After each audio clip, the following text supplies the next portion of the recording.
Hey guys, so pulling back the curtain just a little bit, Ryan and I recorded this episode last week because it would be too difficult for us to record an episode this week in the regular rotation with all of the hubbub going around GP Vegas, so this one's in the can. But I wanted to just record this and add it on to the beginning to let you guys know that our friend Wedge over at Manosaurus during the week of GP Vegas had a little bit of an issue. He's in hospital. It's not my place to give the details, but he is a member of the Magic the Gathering community at whole and at large. Needs our support, both emotionally and maybe financially, which isn't the nicest thing, but he needs help. He's a good guy. So in support of him, following Atraxable, which we will give you all the details next week, we, meaning me and Ryan, took our foil-peeled, altered Atraxa that was sent in by a very generous listener. We got every content provider we could find at the event to sign it, and we are going to be auctioning it off on our Facebook page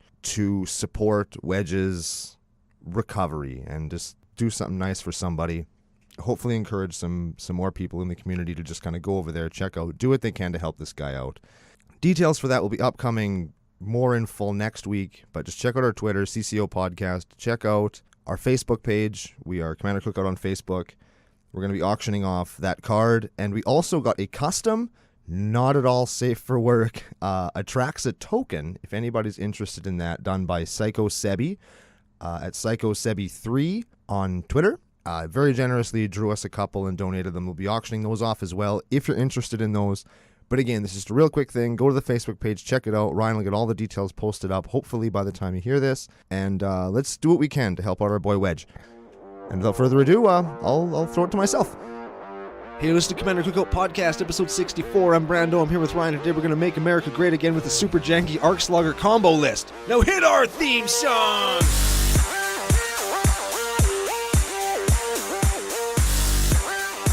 Hey, Ryan. We're back for yet another whirlwind adventure. How you doing? Good. What's going down? Whole ton is going down. As we talked about last week, we have pre-recorded this week's episode because we are currently in GP Vegas. Yes, beating wholesale ass and or drinking wholesale amounts of liquor. I just wanted an excuse to play that horn, the sound effect again. Well, beating ass and drinking liquor. Right? Sounds like things that we would do. Absolutely. And in America. You know what? Here's the thing. I love going to America. Maybe it's because whenever I go there, I'm a tourist and I love going on vacation. But to me, it's like everything is so available. I love going to all the places and seeing all the people. And everywhere I go, everywhere in Canada is like, oh, the Americans are such assholes. Nobody's an asshole to me when I'm there. Yeah, I've actually, in all the times I've ever been into the States, I've never had an experience where somebody's just a dick. And maybe it's just because that's where we are at the time. But everybody seems like they're in a pretty good spot. And most of the people that we know who are from America are cool guys. Yeah. I'm in Montana last summer, and I asked a lady if I can change my ice cream scoop before she scooped it. She's like, "Of course you can. This is America."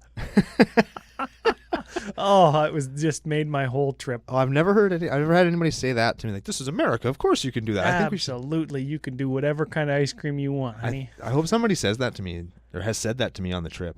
That's my mission. My mission on this trip that we are, I guess, currently on or just back from is to get someone to say, of course you can. This is America. I'll just speak in a Russian accent everywhere I go, so think that I'm from a communist country. Wear your red shirt. I'm currently wearing a red shirt? You did. You know what? I didn't get your red CCO podcast shirt, sorry. Oh. I got yellow and blue, though. Yes. Yes, both of those are good. Those are my colors. Okay. Social media coordinates. Social media coordinates are, we are CCO Podcast on Twitter and tappedout.net. That's where you can see this deck, last week's decks, and any other decks that we've talked about across the course of the show.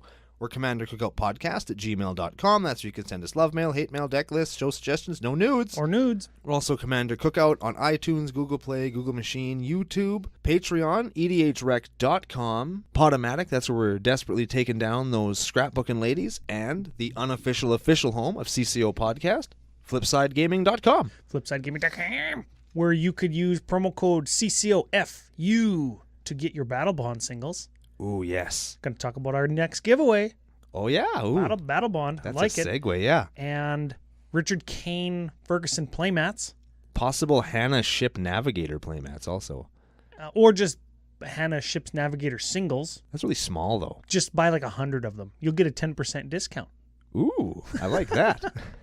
Did I ever tell you about the time when I used to do, like, I get those anime girl lands? Yeah. I had a few of them, and I would play my land upside down so they were facing my opponents. And without fail, every time I'd play one, they would look at the land like, ooh, what's this? And then be all distracted, and every single one of them would misplay. That's a real thing. Excellent. It's very cool. You painted 3 of them. Yeah. Yeah. Very excellent. Anyways, Flipside Gaming, articles, every format, singles, Magic supplies, be there or be square. Also, CCO Podcast.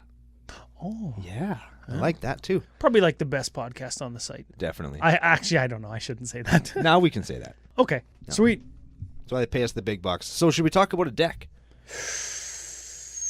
Let's talk about the giveaway. We should talk about the giveaway. We really should. Rowan and Will Kenrith. Foil promos from the Battle Bond pre-release that me and friend of the show, Geoff, went to. They are battle tested, not battle worn because they were sleeve played right out of the packs, and they beat wholesale ass for us. And we'll be giving them away during our Arc of the Planeswalker. We're going to build some decks that are kind of themed around the Planeswalkers and their quote-unquote personalities.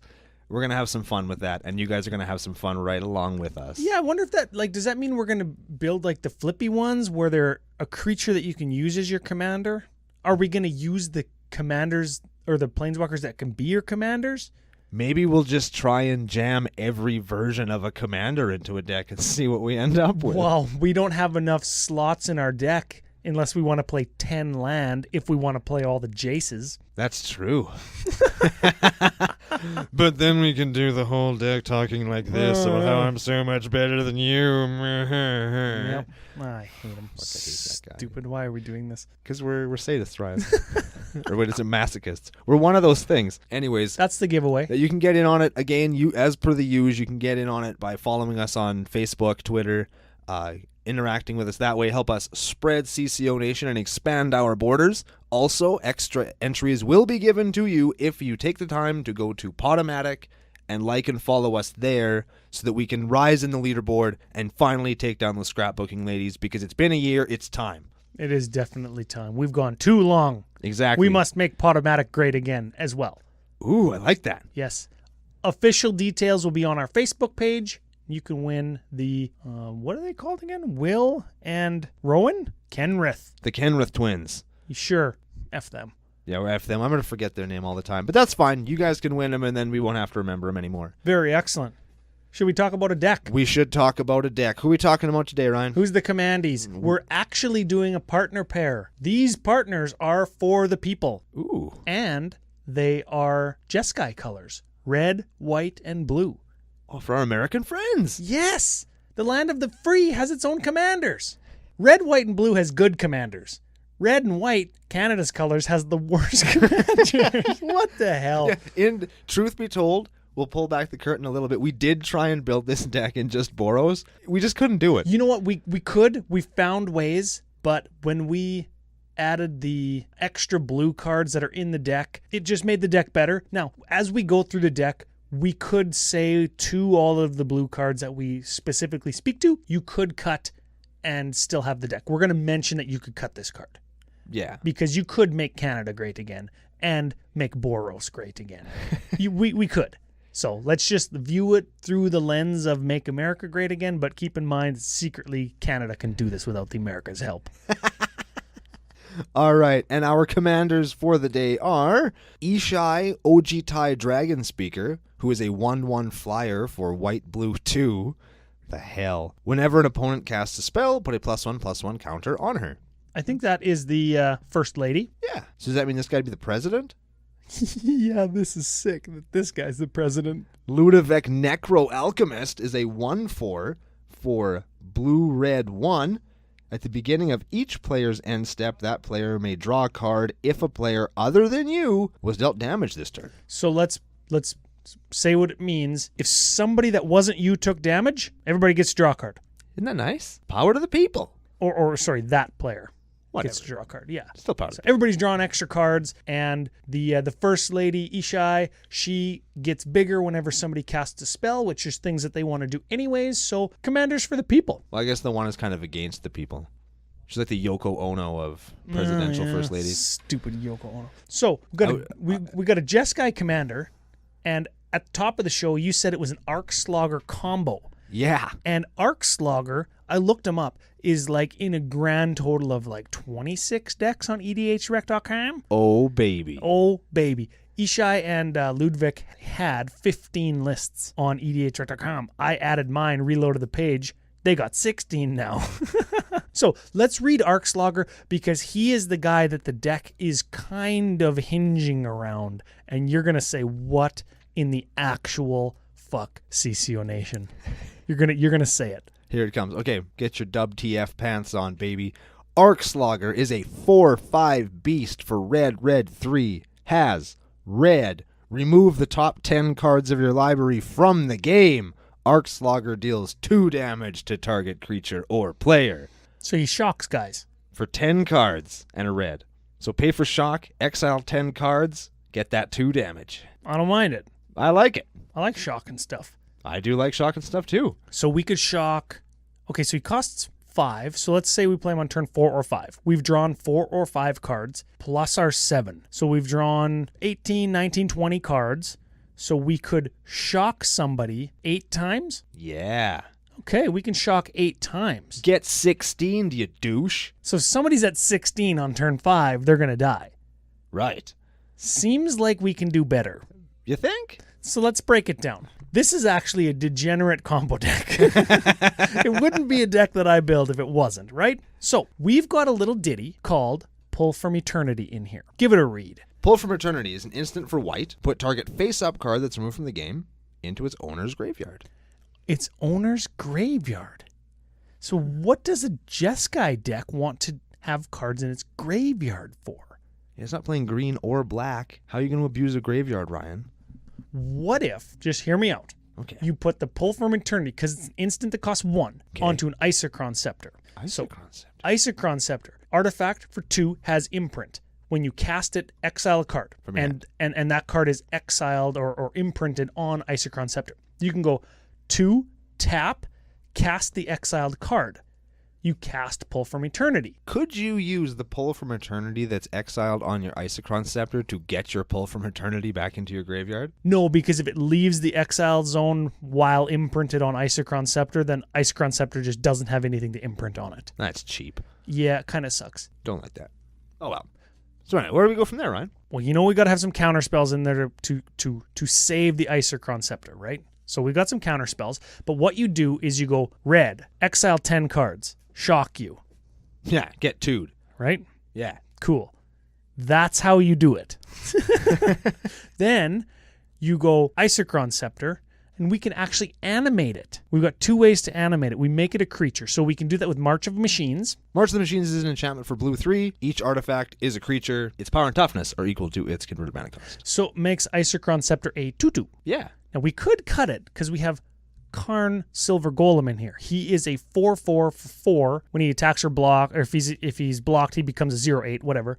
But he's got an ability for 1, target non-creature artifact becomes a creature with power and toughness equal to its converted mana cost. It becomes a marching machine. So it becomes a marching machine. That's right. So you don't need March of the Machines. That's the first blue cut. You make your Isochron Scepter a 2/2, Okay. and then you use 2 mana from whatever, Gilded Lotus, let's say, to untap your creature with Voltaic Construct. That's a 2/2 for 4 with 2 untapped target artifact creature. Right? So you've made 3 mana to untap it. So you've netted 1 mana. Okay. Now, if we took that same Gilded Lotus, or whatever, let's say Grim Monolith, or Mana Vault. Mana Vault's not in the deck, but Grim Monolith is. And you then animated that, or March of Machined that, you can then tap it for 3 and untap it for 2. Untap it for 3, untap it for 2, right? So you can make infinite mana like that. If it's Gilded Lotus, great. You've already got your red mana. You just make infinite red, and you Arc-Slogger your whole library into exile, and then you use your infinite mana to untap your Isochron Scepter with your Pull from Eternity on it with your Voltaic Construct to get all the cards from exile back into your graveyard. 2 of those cards are Eldrazi Jesuses that shuffle your library back, or your graveyard back into your library. Eldrazi Jesus!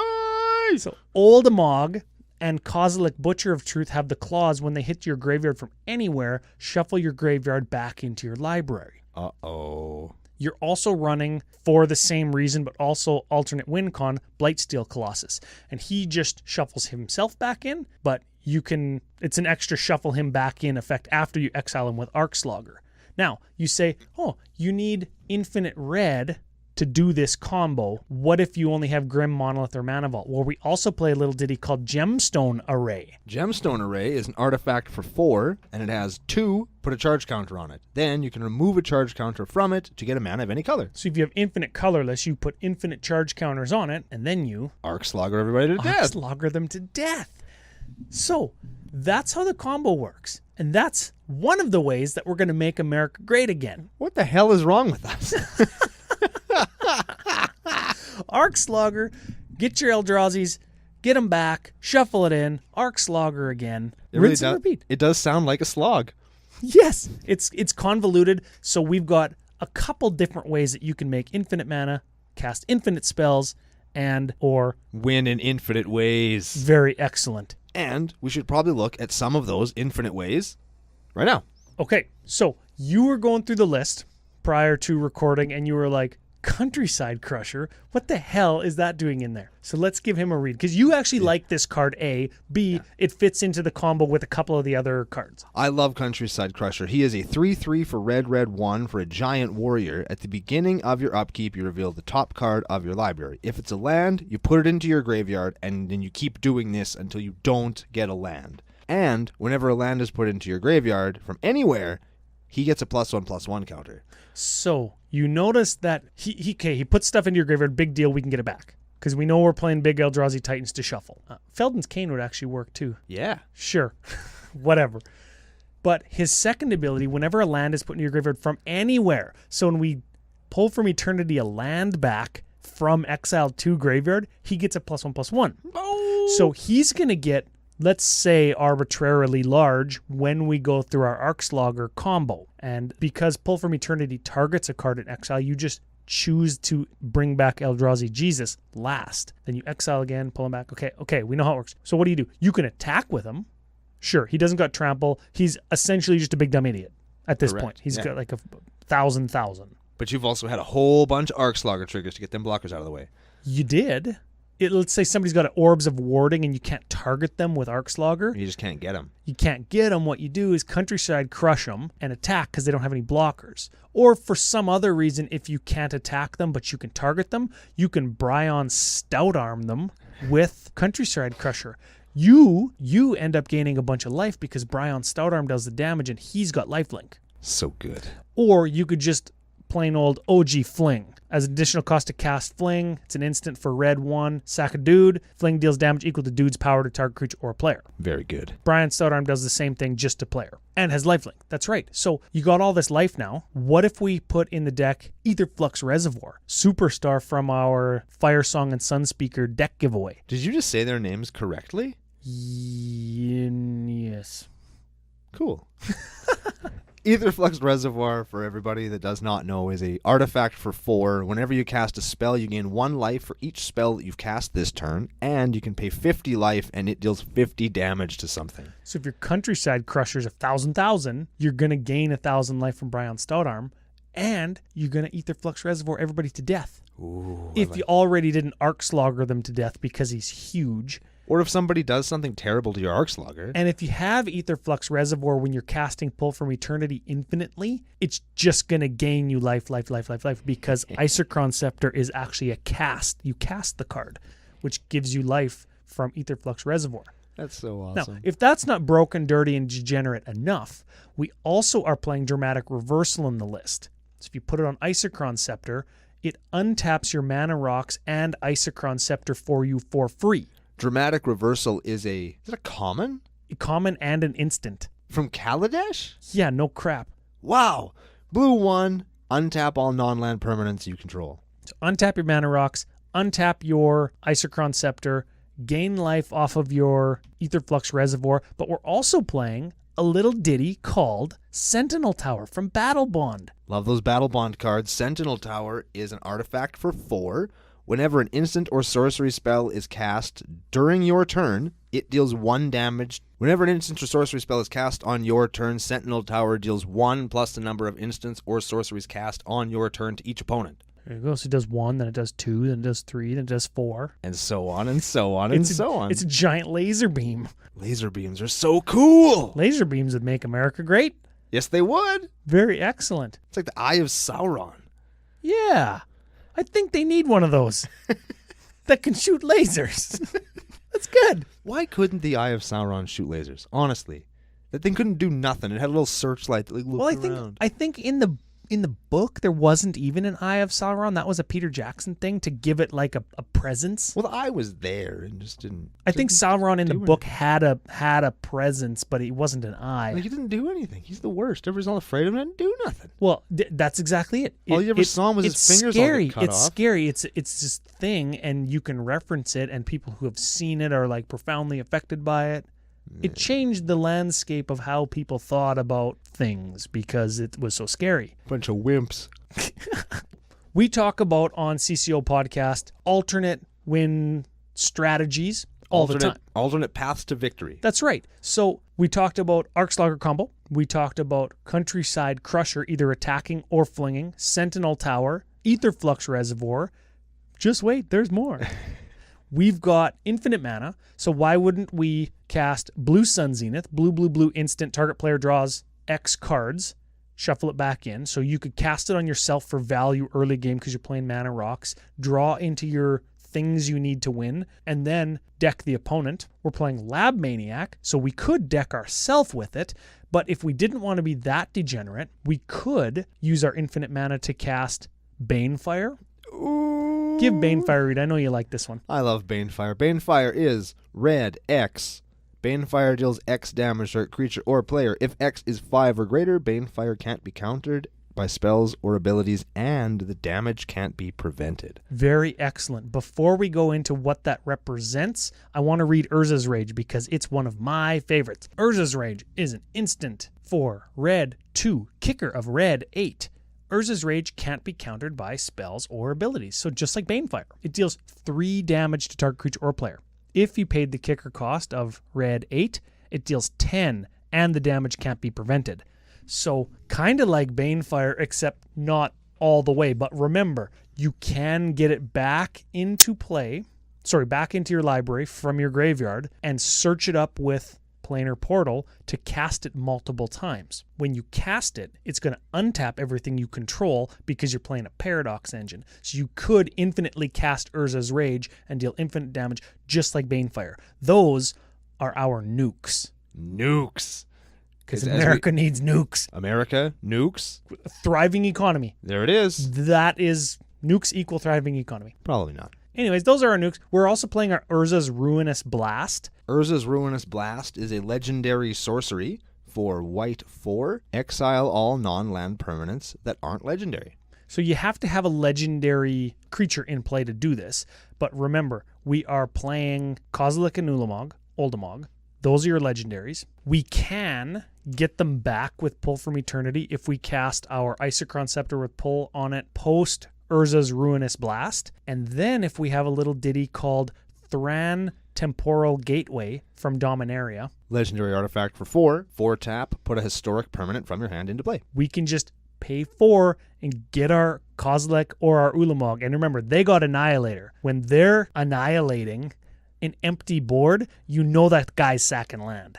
Ooh. So we're stealing land. How do you make America great again? You invade Mexico or Canada.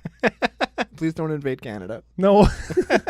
So I guess finally, if all of those win conditions, including beating wholesale ass, aren't enough, You could use your mana to Walking Ballista. We talked about him last week. Yeah, he's everywhere. He is a combo finisher because you just dump infinite mana into him and then remove infinite +1 counters to deal infinite damage, right? Yeah. It's really easy, and he's an artifact. But wait, there's more. How can there be more? We've got a little ditty in here, brand new, called Power Stone Shard. And combo players are going to know where I'm going with this. Give it a read. Artifact. 3. Tap. Add colorless for each artifact you control that's called Power Stone Shard. And Mechanized Production. Mechanized Production is an enchantment for blue 2. Enchant an artifact you control at the beginning of your upkeep. Create a token that's a copy of enchanted artifact. Then, if you control 8 or more artifacts with the same name, you win the game. Yes. My eyes look like saucers. They do. F everybody except for me. Sinister saucers.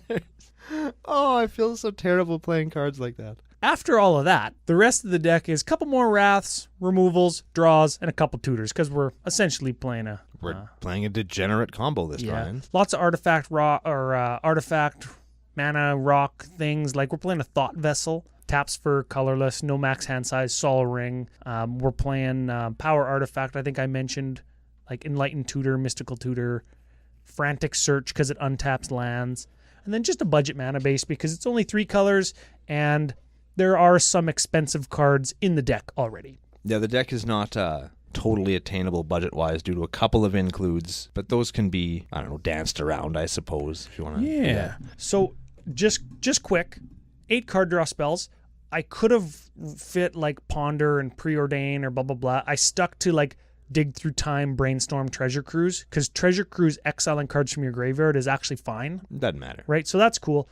Targeted removal, we've got 5, and I said don't be scared to use them early like Urza's Rage and Banefire and stuff, because you can get them back. You just play them again. Yep. Mass removal, we got 4, including one of our nukes, Urza's Ruinous Blast. 12 Rocks and Dorks, and super smoking hot card from last week, Hannah Ship's Navigator. Oh, baby. Yeah, in case our Isochron Scepter gets removed or something. Like, I don't think I would put a Pull from Eternity on it until I'm ready to combo. So if you just value put a Path on it or value put a Mystical Tutor on it, if somebody removes it because they don't want you tutoring every turn, you just get it back with Hannah Ship's Navigator when you find her. Yeah.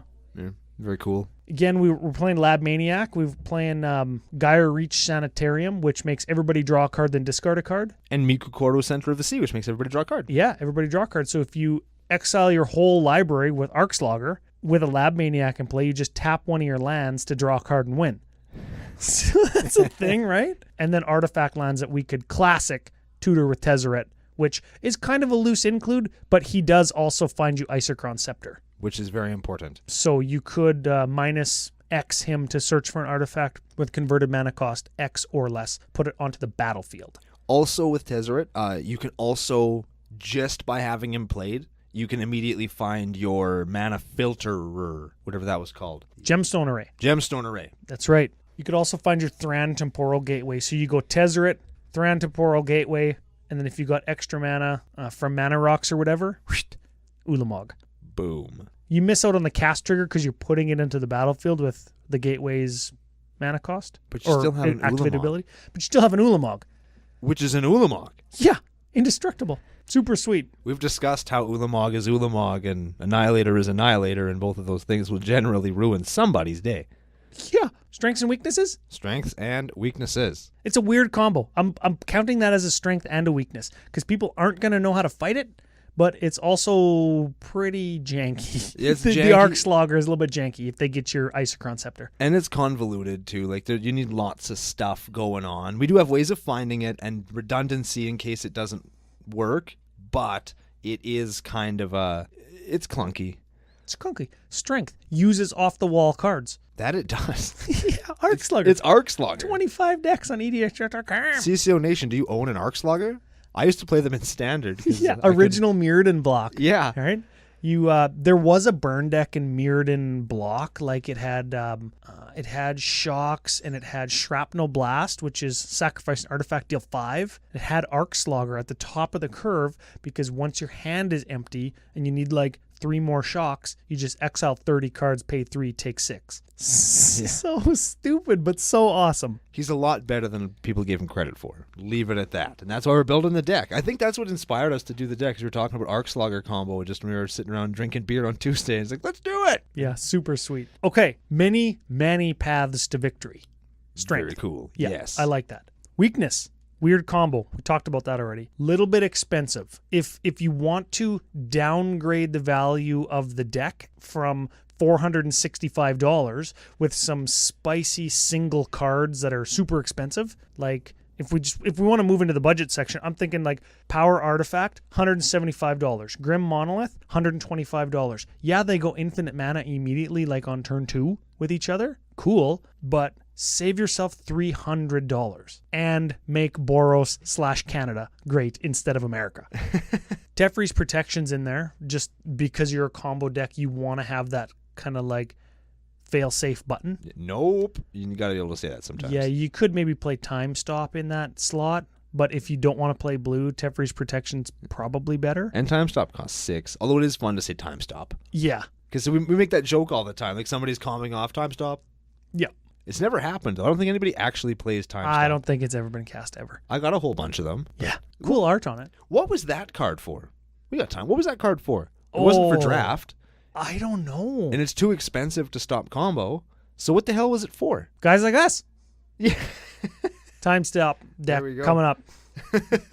Tutors. Lots of tutors. So Kaldratha Forgemaster, tap, sack 3 artifacts, search for an artifact, put onto the battlefield. Cool. Search for Blightsteel Colossus. Bang. Cool. Right? Super cool, bro. Yeah.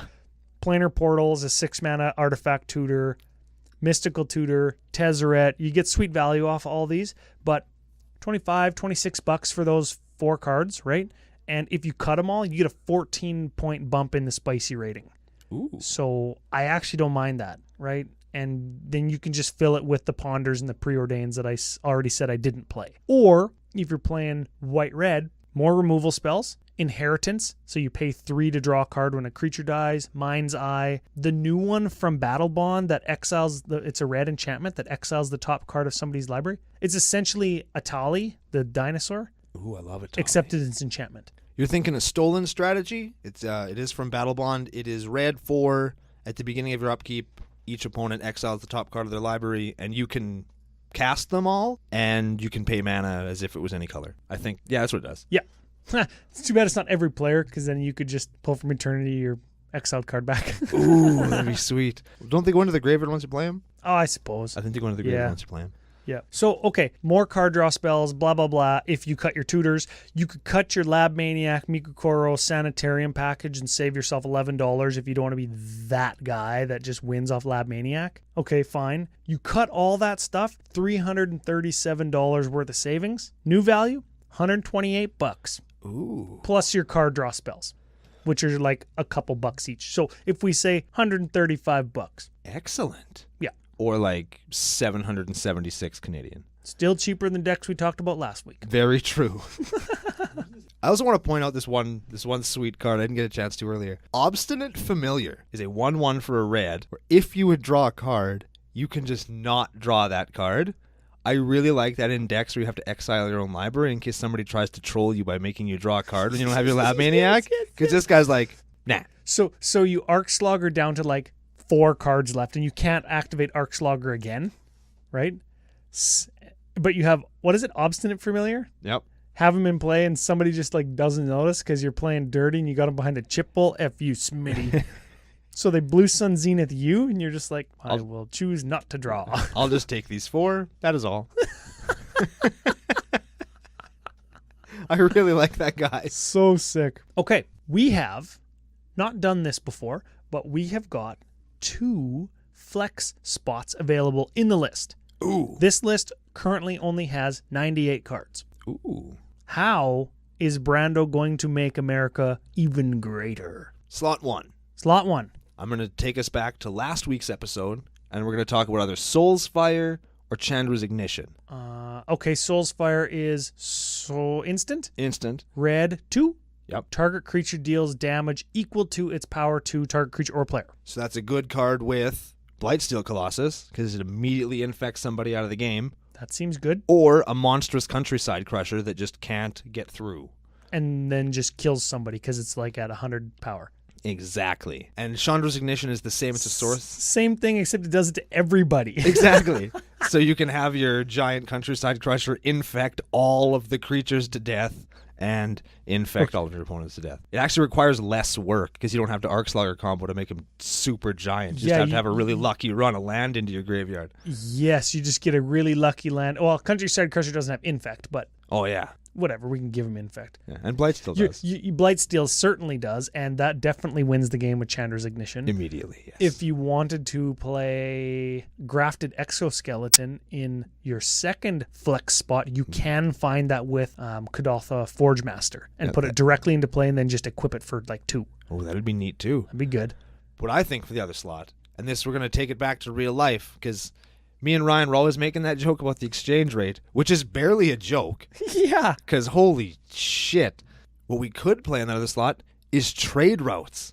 Because if you have more trade routes in America, maybe our money won't be worth so little. Wouldn't that be nice? Oh, you have no idea. When I order truck parts, not only are they expensive, then there's the exchange rate, then there's duty, then there's tax on the province that I live in. Oh, F me in the A and the mouth. it's bad, yeah. Trade routes. Give it a read. Trade routes is a enchantment for blue 1, and it has 1, return a land you control to its owner's hand, or 1, discard a land card, draw a card. I like discard a land card to your Countryside Crusher trigger and then draw a card. It's nice, isn't it? Awesome in combo, awesome with Countryside Crusher, and originally from Mask's block. Which is also sweet. And you can filter those dead draws near the end of the game. That's like... Yeah, that's the thing, right? Yeah, trade routes is just kind of a cool card to play all around. Because if you have a deck that you find kind of runs out of cards in your hand and then you draw a land, that's a feel bad. So with this one, you can get rid of it and get something else. You know what I like too? Flex spot number 1, trade routes. Flex spot number 2, Armageddon. Bounce all your own lands. You got all kinds of mana rocks, and then just drop all your lands turn by turn and by turn again, or just discard them to draw cards and make your Countryside Crusher big while your opponent has no lands. Now that's degenerate. Yes. We are pieces of shit, Ryan. Yes, Armageddon followed up by Supreme Verdict, which is in the deck. Uh-oh. Yes, with the trade routes. Dang. GG, brah. Milk list? How about we do Card of the Week? I always forget about Card of the Week. You shouldn't. It's a great thing. I think we know what we're picking. Okay, CCO Nation, you have 4 seconds to guess what card we're going to pick. It's Countryside Crusher. No, it's not. It's Arc-Slogger. What a slog. Arc-Slogger is a 4/5 from, I believe that's Darksteel? No, it's Mirrodin. That's Mirrodin. Mirrodin for red 3. Red, remove the top 10 cards of your library from the game. Arc-Slogger deals 2 damage to target bro. Let's talk about that in just for a minute. Mirrodin Limited, I think that was a card. Totally was. It's a 4/5 for 5. That's already a card. Now, a 4/5 vanilla for 5 is like common. You put 1 ability on it. Because it's a 4/5, it's an uncommon. But this has like a relevant removal ability on it. If you've already drawn into your bomb with Arc-Slogger, shock their guy, get him out of the way, swing in, cast your bomb. Like, I think Arc-Slogger's good. I don't remember, but I think it's good in Mirrodin Limited. If you're ever drafting it, like he was MTGO, better or if somebody has like lots of money and wants to buy the packs. He was better in like constructed play because you have more library to slog. That's right, yeah. But he's not a bad card, and we are all about highlighting the dregs of Magic on this show. Yeah. 38 cents, or what is that, like $6 Canadian? It's like $6.75, yeah. Yeah, okay. Cool. Pretty close, yeah. Neat. Quick math. What about foils? It's like $1. Yeah, foil is like $1.50, or 1987, yeah. Oh, yeah, 1987. Yeah, plus tax, plus duty, plus shipping. Yeah. F me. Milk list? Let's do the milk list. So Jeskai today. Blue, white, red. As per EDHREC.com, the milk list is the most commonly played cards at each converted mana cost slot. Today, Jeskai, 0-drop slot, Mana Crypt. No. Not playing it. We could. It's a good combo card. It's fine. 2-drop slot, Sol Ring. That's the 1-drop slot? Yeah. Yes. That's what did I say? 2-drop slot. 1-drop slot, Sol Ring. 2-drop slot. Is it Signet? No. Chromatic Lantern at 3. Nope. Supreme Verdict at 4. Yeah. We are playing that. Yeah, that's a good wrath. 5 is Gilded Lotus. How is that not Arc-Slogger? Yeah, what the heck? Yeah, what's Come going on there? We are playing Gilded Lotus. Get on it. everybody. Gilded Lotus, we're playing it. 6 is Elspeth, Sun's Champion. No, sir. Temporal Mastery at 7. Nope. Treasure Cruise at 8. Yep. We are playing Treasure Cruise. It's good. Blasphemous Act at 9. Nope. Time Stretch at 10. Huh, that's an interesting one. Nope. Good card. That's because of my favorite commander in the whole galaxy. Jeskai, stupid Narset. Yep. Go jump off a bridge. Jerk. Temporal Trespass at 11. That's also because of Narset. Nope. Enter the Infinite 12. Nope. No. 13. Emrakul, the Promised End. Nope. Dinkmouth Infusion at 14. You knew it was coming. I know. People are like, oh, they're doing a blue milk list. They're doing a blue milk list. Here it comes. Someday we're going to have to play that card. Someday. Yeah, I don't know. You think? Maybe. Maybe. Probably not. This would have been the deck. It's got like 18 artifacts. We still didn't play. And 4 artifact lands. 22 artifacts. F that card. Yeah. 3 milk list matches. Pretty good. One of them Sol Ring. Yeah, that's fine. So really, that's like 2 milk list matches. Spicy Calculator. Spicy Calculator. This is a weird one. Because there's only 16 Ishai and Ludwig decks. It's in the bottom 5, shall we say? And I think the other 3 of the 4 that it's better than, I'll include that stupid Aki line swinger or slinger or whatever. Yeah. It's like an equipment based. Which is fine if you're going to do Voltron, but it's not as powerful as Win the Game. Yeah, it's kind of terrible. And then, of course, she's kind of way below everybody else. The good partner pairings and then all of the proper Jeskai commanders, right? This combination is 9th on the list of Jeskai commanders. The top end of Jeskai, of course, Narset, Zedru, and Shu Yun, all of which are real deck commanders. Yeah, I think so. Okay. Average converted mana cost, 3.36, so it falls into the realm. Not competitive combo below the 3 mark, or below the 2 mark, some of them, but certainly below the average 3.5 to 4, like lots of commander decks are. Critical turn, I say the turn you can drop Arc-Slogger, because theoretically you can already have your Isochron Scepter online and your Gilded Lotus if you have one other mana rock. If you go land Sol Ring, you could go land Sol Ring, Isochron Scepter into land. Does that actually even get you? You could go turn 2 land into Grim Monolith, Sol Ring Grim Monolith for Gilded Lotus on 2, and on 3 you could go Arc-Slogger. You still require your untappity tap guy. Voltaic Construct. Yes. Yep. So I don't know, you could do it turn 3 Magical Christmas Land, but I think 5 is fine. Yeah, 5 is okay for a combo that's this unwieldy. To say the least. Yeah. Okay. Optimal game size. I said 4 because ultimately, like, you're playing a bunch of good cards. You're playing X burn spells, X draw spells, lots of big mana, lots of card draw. I don't think that you would need to divert attention from yourself or to yourself. Also, you've got counter spells and mass removal as well. And in big games, since you're relying on a creature that doesn't naturally have any kind of evasion or protection for itself, if somebody does kill your Arc-Slogger, now all the work you've done setting your combo up means a lot less. So in a bigger game, there's going to be more paths. There's going to be more wraths. There's going to be more ways where they're going to just kill your Arc-Slogger, and that's no fun. Yeah, that's right. And I think the deck lends itself to getting blown out. It's a glass cannon. It kind of is, but it's got lots of avenues to victory. I think if you cut the blue cards, you lose a lot of those multiple ways to victory because you don't have the draw that you do. You don't have the tutors, right? You have to rely more heavily on artifacts. So take it with a grain of salt whether you play blue or not. Uniqueness rating. The average Ishai, Ojutai, Dragon Speaker, and Ludwig Necro Alchemist deck compared to ours has 48 unique cards, not counting basic lands. You damn right it does. So there are some crossovers like Dig Through Time, Path, Supreme Verdict, Commander Sphere, Sol Ring. Those are in most Jeskai decks. They're in most decks. If you had just 2 tutors in the deck, you'd have a spiciness of 52. Excellent. Passes the 50 test. 50 test is where you like to be. Because we have 6 tutors in the list. Oh, no. No. 38. Oh, it's still pretty okay. Yeah, you know what? I mean, when you get into the 20s, that's when it's terrible. That's when it's like, oh, this is so lame, and not even you like playing it. You take it apart because it's no fun because everybody doesn't like playing it, and it does the same thing every time. Yeah. Right? That's your classic Kess, Graveyard or Narset deck, right? They all do the same exact thing. Lab Maniac is victim to that. But if you wanted to detune it, I mean, you can get up to 50 or 60 if you had one tutor. But 38, I mean, it seems okay to do something janky. It's a lot spicier than I think the formula gives it credit for. It's an Arc-Slogger combo, Ryan. Super sweet. We could count on our fingers the number of decks on edhrec.com that Arc-Slogger is even in. You're right. And here we are. We made him great. What is he? I'm going off on a tangent. We made him and America great again, but we've morphed it into something that we don't even know what it is. It's like a cross between a stegosaurus and a centipede with lightning coming out of its back. And it's got like an ankylosaurus tail, and it doesn't really have a face. It's got like one big eyeball. It's like a strionic resonator with 6 legs. It has 6 legs? I didn't even notice that. I thought one of them was a dink.